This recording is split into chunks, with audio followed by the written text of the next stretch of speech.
Со риторичкиот стил на Јосип Broz на бомбашкиот процеса, богами и во стилизирана модна комбинација која наликува на онаа во која уживаше маршалот, иконата на добродетелството, и се спротистави на јустиција. Единствената разлика е во тоа што комунистот Тито I го прифаќаше само судот на партијата, а на Боки Тредичи, според неговото лично уверување, може да му суди само горниот. Готеко. Слуга на Зоран Заев. Ова пресуда е доказ дека си слуга на Зоран Заев. Но Господ казва, не казваш. Кога сме кај санкциите, некои лесно може да ги одминат затоа што отворено и транспарентно си ја вршат својата улога во општеството.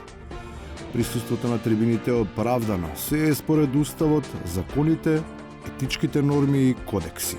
Кој ги плати трошоците, ги платив јас од моја трансакцијска сметка.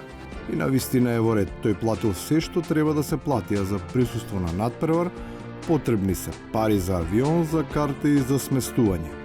Но за министер изгледа има друга процедура, па доволно е да задоволиш само еден од трите наведени критериуми. Не, чартер летот не е вклучен, воопшто не е вклучен, затоа што викам и да сакате да биде вклучен чартер летот, не може да биде вклучен. Значи не сте го платили чартер летот?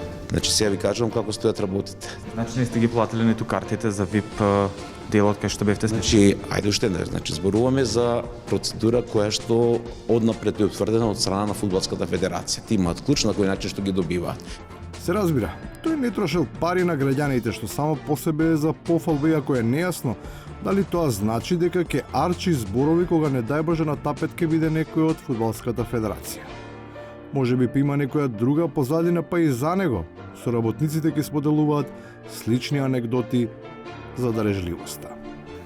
Со Коце еднаш нима частен ручек, дури човекот при крај на ручекот отиде во ВЦ, викам, одете по него да не ни избега низ врата, нема да го плати ручекот. До таму колку беше скржав, домакин.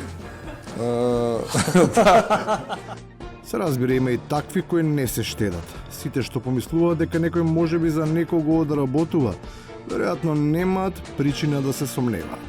Не станува збор за потенцијална соработка, туку за прва, мала, но специфична пофалба искажена од првакот на левица за партијата на Ахмети.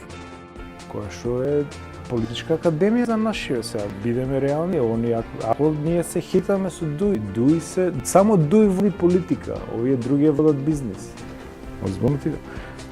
И на крајот за тие што не треба да водат ни бизнис ни политика, ама со својот пасив-агресив, придонесоа за тоа за што сега се фаќаат за глава. Во диаспората како да не постојат македонци, а ние сме скоро, ако не 50% иселени македонците, ма сигурно сме некаде над 40% иселени. И сега ако е таква ситуацијата, каде се македонците? Така е тоа кога за некоја црква во диаспората, од верниците, секогаш им бил поважен имотот.